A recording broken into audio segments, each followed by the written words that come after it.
Welcome to the third and final episode of the Mick Malone Vietnam series.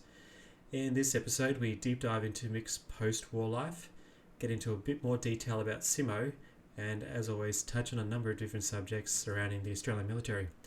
Just to shout out Mick's website one more time, it is imprimaturbooks.com.au, that is IMPRIMATUR books.com.au.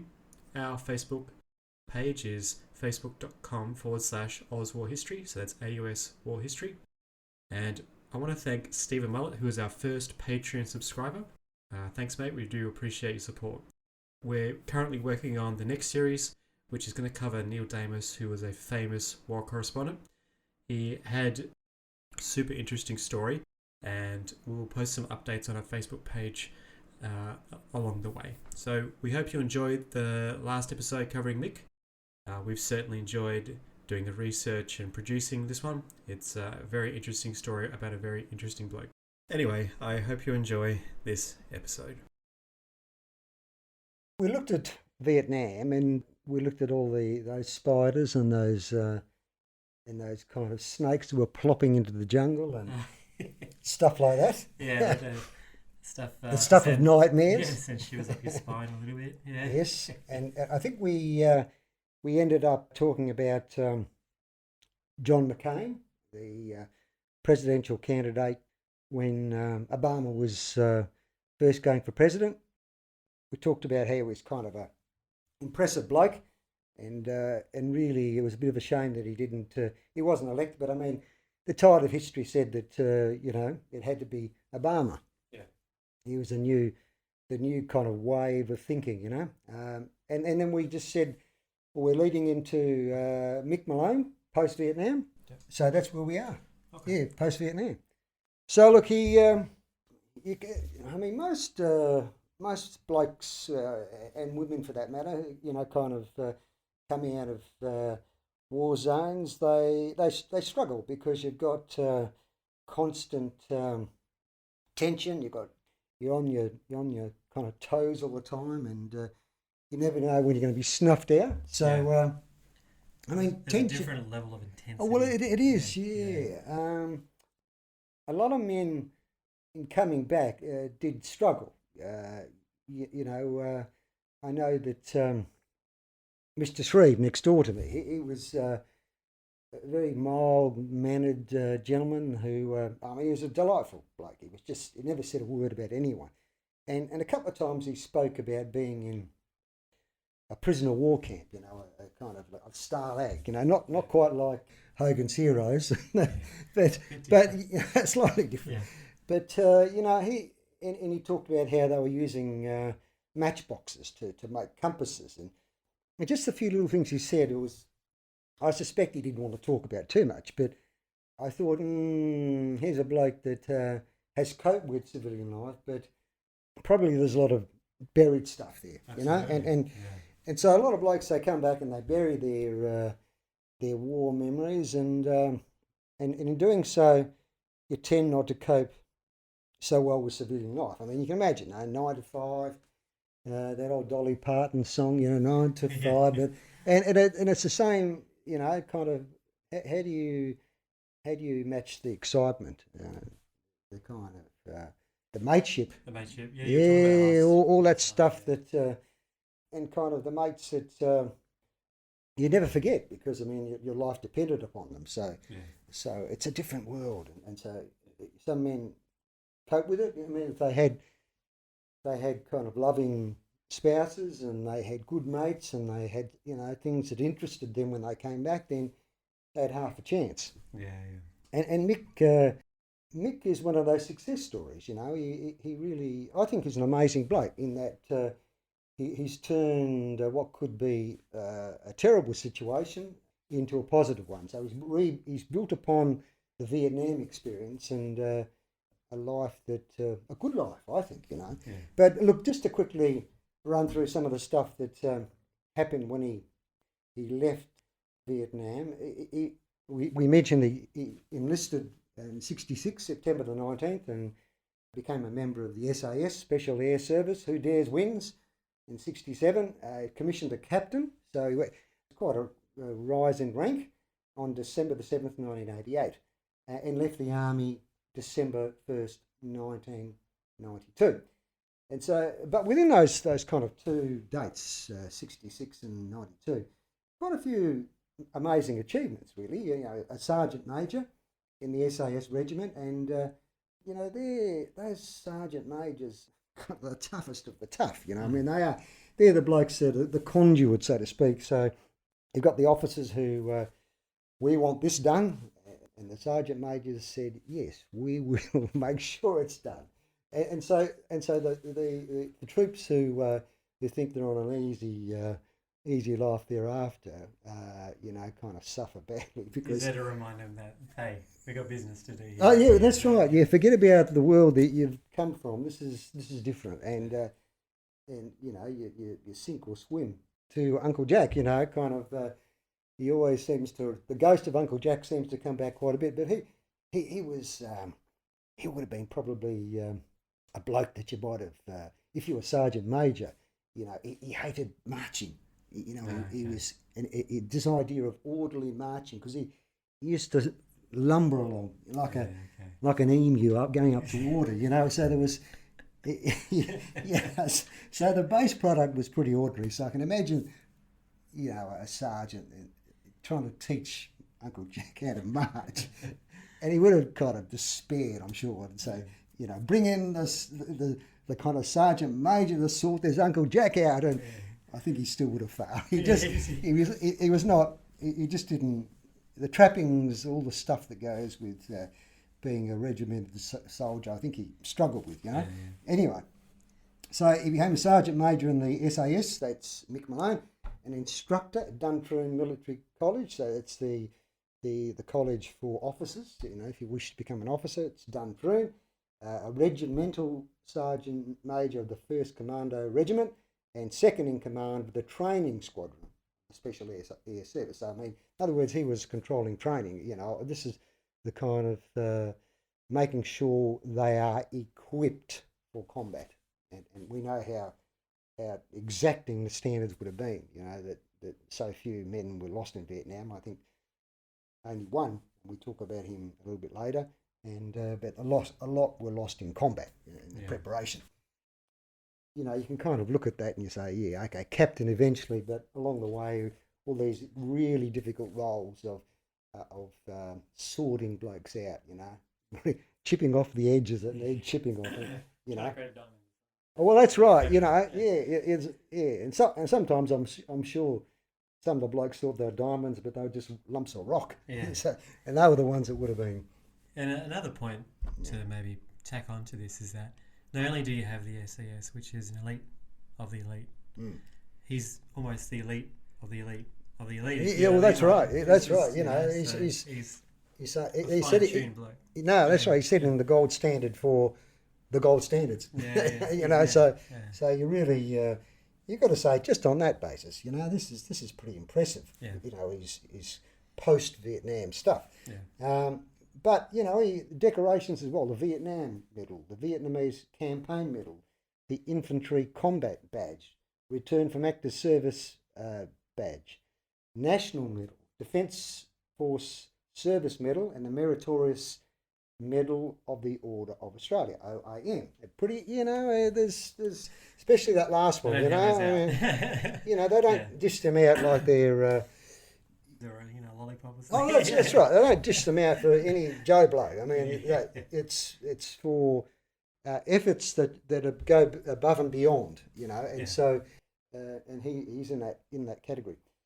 But I mean, we talk about how he coped well, but a lot of blokes, didn't. I mean, and I know that a lot of he said that some of his mates ended up as soldiers of fortune or mercenaries, in Africa, because civil wars, and so they needed blokes who knew what they're doing, and so they sold their services. They were good at fair amount of money in that.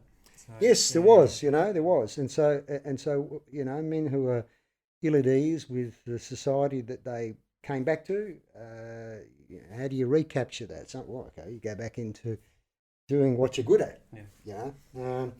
And when I was looking at that the other day, and I thought about our bikie mate not our mate, but the bloke has but the bloke who's been appearing in the newspaper, the West Australia, right. Nick Martin. I mean, so he was shot from over 300 metres with a high-powered weapon and the Kwinana motorplex. I mean, I know a friend of mine said the police were going through and checking all of the men who had .308 licenses, gun licenses. So .308 is a bit more kind of punch than your .303s they had in World War II and World War One as well, because they thought that was the weapon that would have been the weapon of choice for the person who wanted to kill from that range. But I don't think it's going to be licensed. No. It's funny that they should look at blokes who was, kind of law-abiding citizens. I mean, this is not law-abiding stuff, No. So, and he in fact, this he will remain unnamed, but he actually did some humanitarian work with a group called the Shadows of Hope, and so what they were doing was they were trying to provide justice in war-torn areas. In other words, there were people or things that were happening that were kind of needed attention, military expertise, and he was providing that. But he got distracted. A bit of short-term money. Yeah, I can knock this bloke off 300 metres. It's not really a difficult shot. No, it isn't. If I mean, if you're reasonably good with a rifle, 300 metres. I mean, they're shooting in Afghanistan over long distances, sometimes up to 800,000 kilometres, and they've got they know good snipers. They look at the wind. They look at they actually through binoculars they look at the enemy and see the puffs of dust that come from their boots, and they can kind of say, oh yeah, the wind is about 5, maybe 10 k's an hour. Let's make adjustments, and in a dry climate you make adjustments as well. In Afghanistan, very dry, when there's a lot of moisture in the air, it slows down the bullet. And so there's all, it's almost like a slide rule calculation sometimes, with snipers. It's, you see movies and they make out, it's gung-ho and, through the sights, bang, it's more complicated. There's expertise involved. And for a bloke who had military experience, that wasn't a difficult shot. But anyway, and Nick Martin's dead, which kind of shot. Testament to the shot. That's right, exactly. Or the shooter. Yeah. I actually talked to Mick and I said, look, what does an ex-combat soldier, ex-SAS combat soldier and a sergeant major captain look like after 40 years of duty? And he says, look, that kind of, the kind of life into which he entered and all the time there were severe demands on his body, and he's got he said, I've got all kinds of physical ailments which slow him down, from jumping out of helicopters and hard training, there's all wear and tear. Oh yeah, more so than it's probably a bit like your AFL footballers. I mean, they go through rigours and later on their bodies suffer, and I'm sure that's the case with Mick, and he said his knees are not in mint condition. In other words, I think he's probably saying they're a bit close to being stuffed. And he's actually said that he's living in a double-storey place, and he said, a single-storey place is my next move. Because the knees, you just up and down, and I think he tends to live on the first floor of his place. Push the bed down the stairs. That's right, yeah. I'll go down here. You're going upstairs. Sleeping on the couch a lot. That's right. It's so comfortable. Stepping on those damn stairs. I think he's worked it out. That going upstairs is probably not smart. But he's even now, he's not a tall bloke, but he's like he's a very beefy kind of strong bloke. You can kind of see, he's got even in his 70s, big arms. I mean, they're not quite as tight and taut as That would have been when he was in his 20s or 30s, you know. But you can kind of see there was. Still wouldn't want to mess with him. You Oh no, he wouldn't. No, you know, and I just kind of thought he's, you know, some of those bear hugs he would have given to his mates, and even to the enemy, crunched. Free spinal adjustment. Start charging people for chiropractic work. You know, like. That's right, exactly. You know, so you just look at him and you say, probably a bloke you wouldn't want to tangle with too often. You know, he's, you know, there's kind of this hard. Not that he's a hard, unfeeling, cold man. He's not, but he's got that real hard as nails, physical kind of quality about him. You know, you kind of get the sense here he's mellowed over the years, and but you know you don't want to. It's almost like don't push the boundary. Don't push me too much. Because Sergeant Major will come out. Oh, that's right. Sergeant Major's just on the shoulder there, ready for action. You know, it's that's and you know, you just sense when he's talking about his mates. You know, like he was talking to a good mate who rang him while I was just about to begin the interview, and he was kind of you just see the affection when he was talking to him. You know, two blokes. Yeah, I get that, but you just kind of heard, you just sense there was a bloke listening into another bloke, you know. And when he talks about his family and his wife, I mean, there's a soft heart but a hard body. Yeah. You know, behind all that, you know. Yeah. So, but he it was interesting. He said that when he left the army, we mentioned that was in 1992. He bought a house in Mount Claremont in Perth, and it was one day after he signed his discharge papers. So I think he mentioned that, and I thought, hey, gee, that's quick. And I thought he was ready. He was ready for a change. You could kind of see that, bang, he wanted a different world. He wanted maybe suburbia or all the stuff that'd been denied him for all those years, shifting around, you know. But and he it was a large quarter acre block, 1,000 square metres. So a big block, and he stayed there 10 years, and then he and his wife Jo shifted to Sawyers Valley, and they had they went extended in size from a quarter acre to a full acre, you know, so 4 times the size. Grew vegetables there, and then in another 10 years he shifted to Northbridge, which is where he's living now. And he actually said, it was funny. He said, I walked into the house, this house, and it was a home open in Northbridge. He walked into the house, he sat down on the sofa and said to Jo, his wife, we're going to buy this house. And they did. so you know. Oh yeah, we're going to buy this house. Bang, done. They did. Yeah. So walks up to the dude, he's like, we're taking the house. Yeah, that's right. Yeah, whether you like it, if you don't like it, got the scruff of the neck. We're going to buy it, whether you like it or not. And I said to him, I said, it doesn't seem like the kind of house a bloke, you know, an ex-SAS soldier would buy.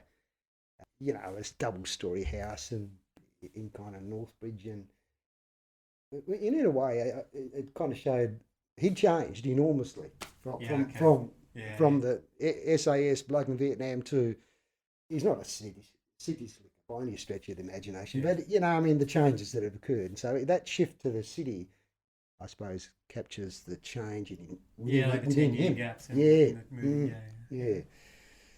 So, and the other big thing, huge thing, I think, that a lot of men who come back, you know, just retrieving the romance and the marriage and keeping that alive, igniting it again, because, you know, there you are, kind of focused on killing, and all of a sudden here you're coming back and you got to talk and you got to communicate and you got to love, not kill. You got to love, you know. The opposite things. Well, that's right. Yeah. That'd be hard. It would be. No, it would be. Yeah. And I always think about it. A mate of mine who he was kind of. Okay, he was gutless. I was trying to find a nice way to say. Look, he was just gutless, and I know that a couple of times there, he'd be involved in a situation where a bloke wanted to take him on. He said, "Look, I'm a lover, not a fighter. As code for, I'm gutless. But I don't think that was the case with Mick, you know. A little bit the opposite. You know? Yeah, that's right. So very successful marriage, happily married, 47 years. Yeah. You know, and not just you know, you just get the sense the way he talks to his wife, and it's not a marriage that you know, we'll just go through the motions, and you know, there's a loving kind of relationship there, you know. So that in itself, you know, SAS, return soldiers, you know, it's kind of, there's a lot of negatives there. There's a lot of you know, possible negatives there, but they haven't turned out that way. So I think that's good, you know. Fantastic. You were about to say something? No, I was more or less going to agree. Yeah, okay. You know, I was just thinking that it sounds really complex, and he sounds like a complex individual as well. But and I think you iterated the point that I was going to make, is that there was a growth in going through the different houses. And so I was just going to reiterate that, but it's just, you know, like, I was just going to repeat stuff. Oh no! You're right. You know, it sounds like it's complex growth. No, it is, and it's kind of sustained. I mean, it's like all these various stages, and he moved into them very naturally. No, look, he's still a kind of a knockabout bloke. He doesn't dress, you know, he doesn't dress to kill. He's not Richard Gere in his dress, you know, Pierre Cardin. It's you know, he likes informality. You know, shorts and kind of footwear, sandals or thongs. That's what he likes, and even in the, you know, winter. So I think it's all part of the unpretentiousness of the man. You know, what you see is what you get, and you know, it's a pretty impressive product too. Yeah. So you've probably had 40 years of formality. Oh yeah, no, that's right. Yeah, and maybe that's enough. Yeah, I've done my time. I've done my time. It's funny. The military in him is not far from the service. He refers to his wife as the commander-in-chief. A lot of blokes do that. I refer to my wife, Sandra, as the boss. And I know, you know, who wears the pants, and it's not me. And he talked about his first meeting with his wife, Jo. It was an interesting one. He had a pickup line, and nice and romantic. Want to come to the Wacker? Want to come to a cricket match? He asked very, you know, that's Mick. Want to come to the Wacker? You can say yes or you can say no. You know, either way. I think he was more interested in yes. And anyway, she did, and I was sitting on the hill there, kind of looking at the cricket, and he and his mates, he said they got off their clobber, got off their gear, you know, and they dressed there in budgie smugglers, and all of his mates were pretty toned and muscled up, you know, and but he said she picked me, you know, and she must have, the radar must have been working well, because, you know, kind of, even though he probably was not as in mint condition as some of his mates, but didn't matter. She picked I suppose it was intuitive. I suppose she sensed, you know, this bloke, a bit direct, not very romantic, but he looks like he's the one for me. You know, I suspect I'm probably maybe directness was a positive. Well, I mean, being a sergeant major, you don't get by being gentle and subtle. Excuse me, could you possibly not do that? Yeah, look. That's right. We are going to run 4 miles today. Are there any ones who'd like to dispute this? Right, guardhouse or in the brig or something, you know. So there's no subtlety. It's just bang, straight on. And you think, you know, his children, I mean, they're incredibly successful. His son, Toby, and he was the one who actually did the editing for his book. So, you know, and his son is a professor of Shakespearean studies at a New York State University. And, you know, I thought, gee, wow, okay, SAS bloke, you know, military, and yet you produced a son who's a professor of Shakespearean studies. And I said, what? I actually said, well, not quite as kind of, you know, surprised as that, but you know, I was surprised. And he said, he said, yeah, look, he used to spend an awful lot of time, reading to his children and using flashcards for spelling. So he put a lot of time into his kids and result, son. Yeah. That's amazing. And his daughter, Georgia, manages GM Consulting, and she markets his online book business. And he's written, like I mentioned, he's written a book called Simmo about Ray Simpson, and we'll talk about that very shortly. But his wife is a musical theatre teacher, so there's all these kind of literary different influences. Yeah. That makes sense. Yeah. So I thought there's a well-rounded individual, that he's able. His children have not gone into the military, but they've pursued stuff, creative, artistic stuff. Yeah.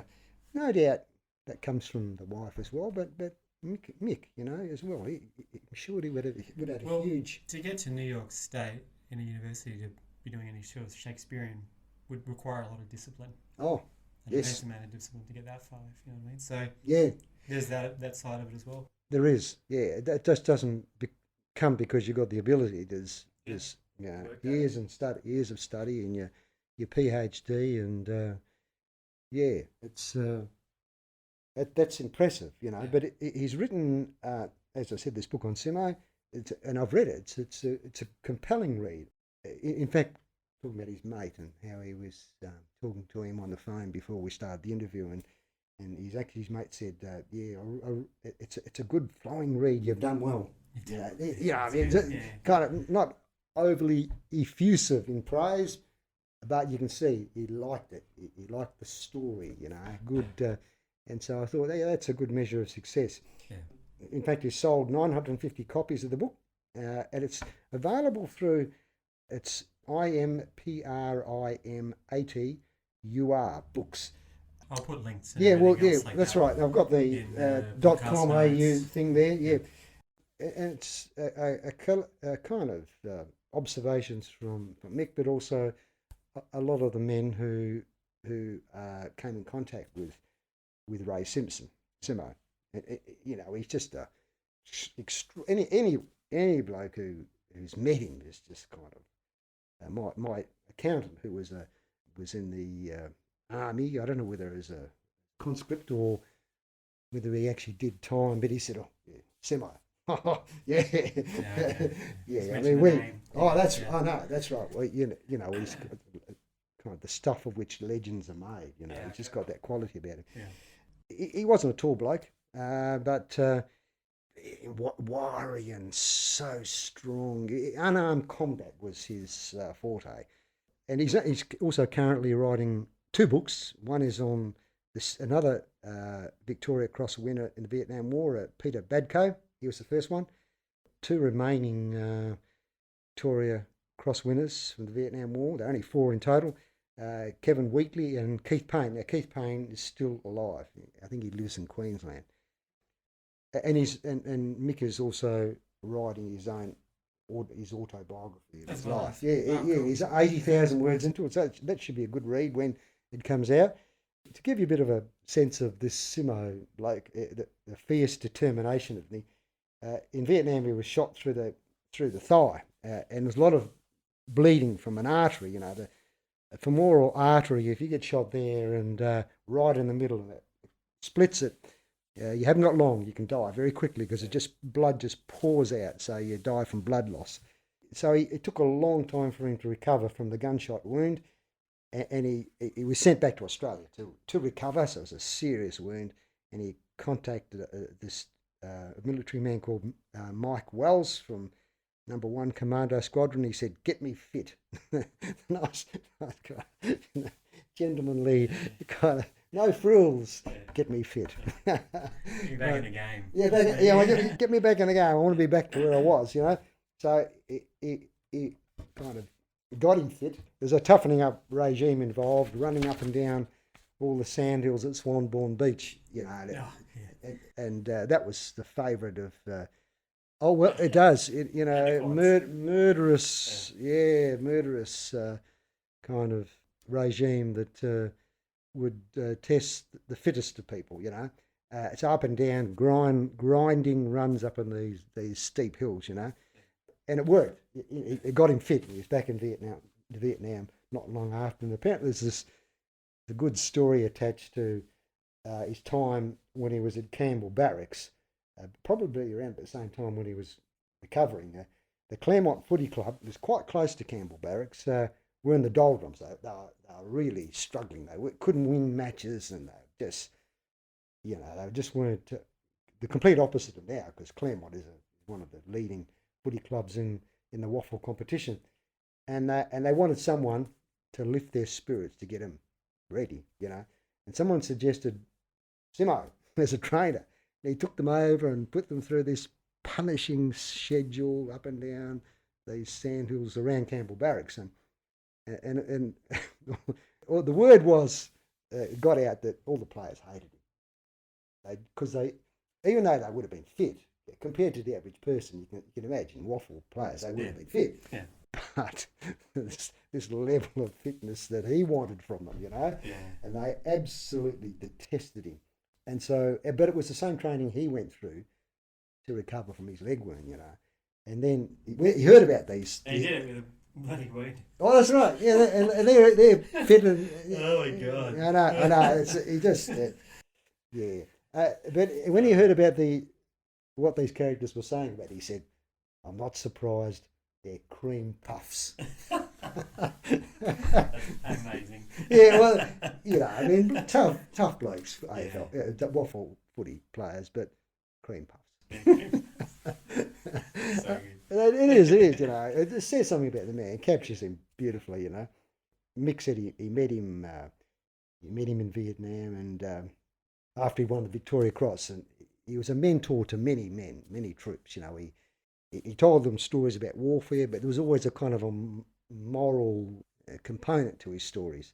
So he just wasn't a conveyor of information. It was a conveyor of information, as well as this is good stuff about your character as well, He's an impressive bloke, Mick Bologna, and I was looking around for someone who embodied a lot of the qualities that we talked about with the Timor thing, and when I started talking, I thought, this bloke's got it. He's some of the finest qualities that the military tries to develop in men. He had them, Yeah. Okay. In a love of country, ongoing interest in his mates. So you can always, he's kind of you get the sense that his mates, these blokes who he served with in Vietnam, they're like marriage partners. There's Joe, of course, this close relationship with his wife, yes, but these men who he forged links with in Vietnam, links that indissoluble. You couldn't get rid of them too easily. He was talking about the kind of the Australia, the new Australia, the Australia of 2021. And he said I worry about it. He said we're changing. I know. Yes, multicultural society, and I know we've got all these different nationalities that make up Australia, but I just wonder whether it's diluting something of us, who we are as a nation. I know some people might say, "You're an old fuddy-duddy, forget about the past," and and this is now, and that was then, and shut up. Is he kind of saying like dilution of values?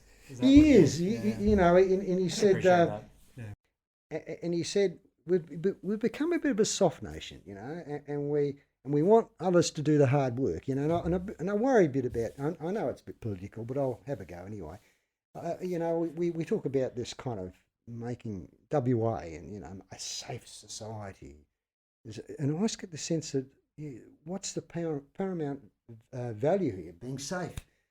Whereas shouldn't there be other things, kind of pushing boundaries, stepping outside our little safe worlds? Are we breeding a soft, insular nation? And he was kind of saying, yes, he thinks we are. We more intent on letting others do the hard work. It's happening at universities where the courses that may be offensive or may have some bad words or may have some distressing scenes or just anything distressing to a degree, not just general, but stuff where there's going to be violence or anything else like that. They have to stipulate that there may be distressing and that there are going to be safe places someone can go if they find it too distressing.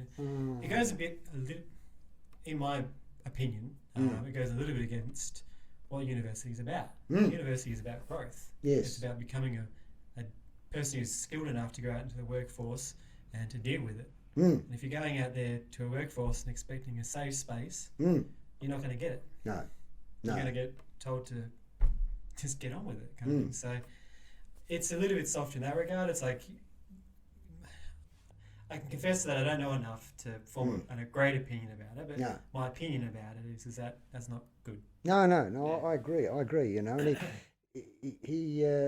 he said we like to put so many curbs on the police and on the armed forces, and he said if we neuter those law enforcing or military bodies, we're living in a dream world, that the world is not a pleasant place, and never has been and never will be. And the threats of China, and he said you need units, you need military kind of personnel like the SAS to guard the gates against the barbarians, because the barbarians are there. And as much as we like to live in a safe society, the barbarians are at the gates whacking on the doors, and so we need, not that we should become military and warlike in everything we do, but we need to look at how we organise our society.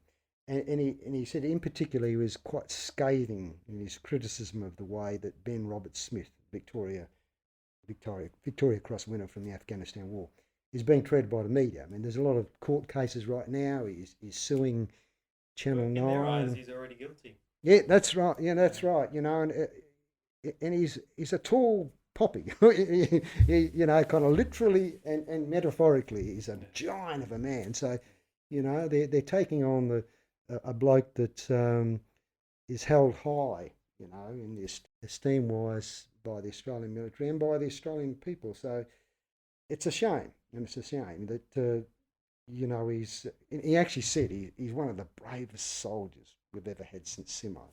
That was Mick's exact words, and here we are trying to drag him down. And he said it's very easy for civilians to make judgments about men under battle, men in battle under fire, in kind of tortured, conflicting situations where morality is kind of almost on the back burner. You've got to live, and if it's him or it's you, and sometimes. Just imagine if we put untrained civilians in that position. I think we'd have a few worse outcomes. Oh, we would, yeah. And not to imply that what the guy's done is bad. I don't know much about it. No. I'm not going to say anything. But you know what I mean? Like, we'll be doing a much worse job than this guy did out there doing the job and trained and highly skilled and everything else like that, under those circumstances and everything. It's just, what I'm not saying is that he did the bad things that they're claiming him to do. Trying to draw a line between what we think is acceptable and what needs to be done by them. Well, it's, yes. I kind of, and I catch glimpses of what he's saying there when talking about Uncle Jack, and when I and all the things that he'd done under strain of battle, and it did haunt him for afterwards. But he, back to Mick. Yeah, he's an impressive bloke. He loves his family, his wife, wine and books. He loves his wine, but he loves his books, that literary bent.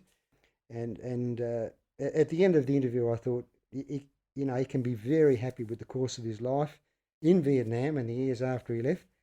In his own words, he's never regretted a moment ever. And so it's kind of I'm looking forward to his autobiography. I reckon it'll be interesting, very interesting indeed. I want to get my hands on that. That sounds good. Yes, no, that's exactly right. And I'll provide links and everything else when it does come out. I'll make sure that I provide links to everybody Yes, on Facebook and everywhere else that we're on as well. So sounds good to me. Sounds very good. no worries. Well, that kind of wraps up the Mick Malone Yeah. story. I'm gonna be providing links to everything, as I was saying before, to his book, and we may have to ask Mick if he has any online presence, which he may or may not have. Might be the website.